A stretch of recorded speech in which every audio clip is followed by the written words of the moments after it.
Bon allez, va bien falloir faire quelque chose de toute façon. Donc, puisque moi je suis dans une parodie de procès depuis 15 ans, qu'il y a même pas de procès pour ainsi dire, puisque j'ai le malheur d'être né dans une génération où à partir de 2001, l'escobarisme, donc si vous êtes emmerdé par un tribunal, faites sauter le tribunal, a essayé d'être imposé au monde entier comme la nouvelle norme, et qu'il est hors de question en fait qu'on ait à s'affliger de ne pas en avoir fait partie, hein.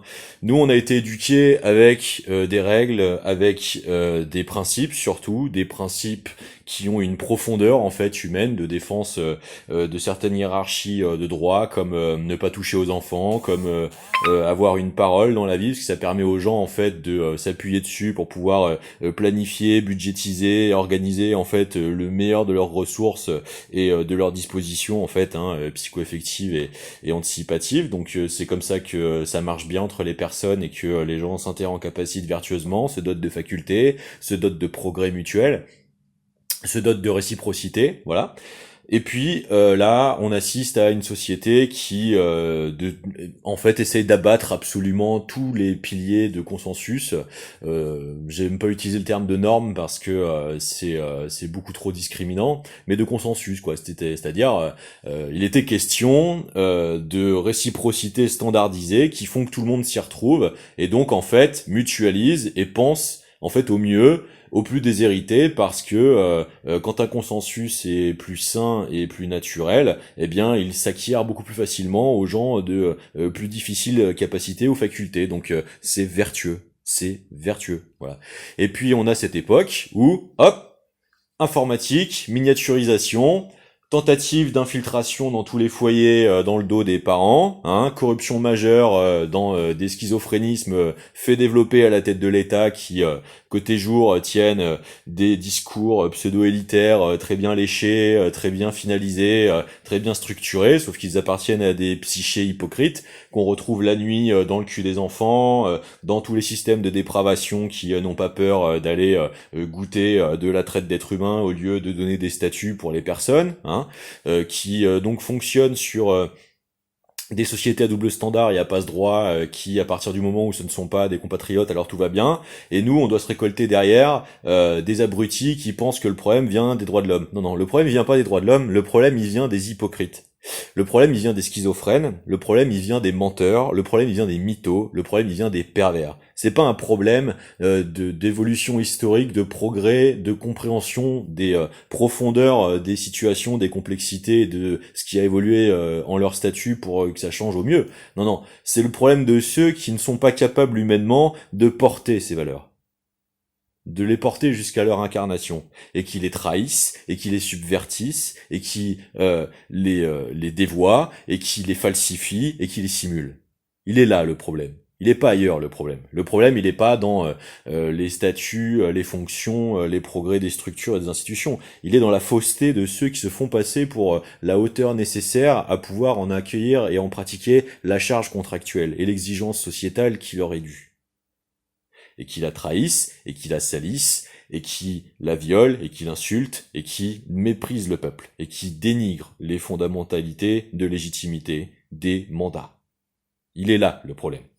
Donc, puisque moi je suis dans un processus de tentative de faire un exemple et de le perpétrer chaque jour, très bien, très bien. Donc, Marine Leonardi, elle était encore en train de simuler le fait de parler à son mari, parce qu'en réalité, sa vie, c'est qu'elle s'est retrouvée surendettée après une école de commerce et qu'elle a trouvé que l'humour, c'était très bien.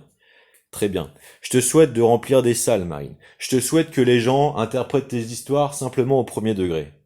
Parce que tu vois, le problème, c'est que les deuxième et troisième degrés que tu essaies d'introduire dedans parce que vous essayez de taire le fait que moi j'ai abusivement été séquestré à domicile, hein. Là, je refuse pour l'instant de faire le détail et le panorama complet de la maison dans laquelle je suis obligé de vivre parce que j'ai pas envie en fait d'humilier des parents qui ont été ciblés par des sectes qui ont cherché à les maintenir en fait dans leurs difficultés, hein, qui, après tous leurs sacrifices, en fait, devraient assister à la tentative d'éviscération de leurs enfants pour aucun motif. Pour aucun motif. C'est pas parce que c'est tenté par des réseaux mafieux internationaux que c'est légitime et que c'est acceptable. C'est pas parce que ça se produit que c'est défendable. Donc, le problème, c'est que vous y participez. Alors je te souhaite que ton audience, elle ne s'arrête qu'au premier degré de tes blagues. Parce que les deuxième et troisième degrés d'essayer de les articuler, et ce bon gros jeu qui se généralise de je fais semblant de parler de moi pour faire passer qu'il y a surtout de l'implicite, qu'on est de connivence, et que en fait on parle des gens dont on sait très bien de qui on parle, hein, et tout ça, hein. Donc moi je vais dire clairement les choses, parce qu'il y en a bien un qui va commencer à porter ses couilles dans ce pays, hein. C'est pas le fait d'essayer de les fourguer à tout le monde, c'est qu'à un moment quand la nature nous sexue, c'est que ça a des fonctions aussi. Donc le rôle des hommes ancestrales, c'est de porter la mort. Ça veut dire que c'est pas forcément de la porter à une forme de vie, c'est-à-dire c'est de porter le poids d'avoir à scoltiner les confrontations à ce qui entraîne, engendre, commet, hein, ou tente d'abattre la mort dans une société. Ça veut dire aussi porter le courage d'affronter ce qui est délétère, ce qui est mortifère. C'est ça que ça veut dire porter la mort, dans sa complexité générale. Bien.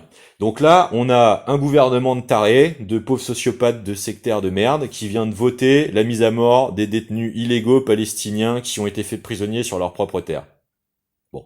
Donc, moi je dis, puisque de toute façon tout ceci est une gangrène, clairement, n'importe quel nouveau représentant en France de ces idées-là, de ces opinions, de ces proximités, vous prenez n'importe quel caillou, un pavé, un objet, vous leur balancez à la gueule. Puisque ces gens n'ont pas de principe, ils n'ont pas à être honorés de principe. Point barre. Et on verra bien combien de temps ça va durer encore. Donc, n'importe quel trou de balle d'apologue de la philosophie du débordement, de l'imposition du siono-suprémacisme à la surface de la Terre, les meilleurs Habib, tous les trous de balle là de d'ITélé ou de Radio J, de tous ces mange-merdes là, n'importe quelle sortie en public qui continuera d'aller dans le sens de la tentative juste de défonçage des individus pour aucune raison sous nos yeux comme ça, en nous intimant d'avoir à pas réagir, vous prenez un pavé, un caillou, un vélo, n'importe quel truc qui vous tombe sous la main, vous leur balancez sur la gueule. Je vous garantis que dans 2 semaines, ça va commencer à se bouger le cul pour changer d'orientation.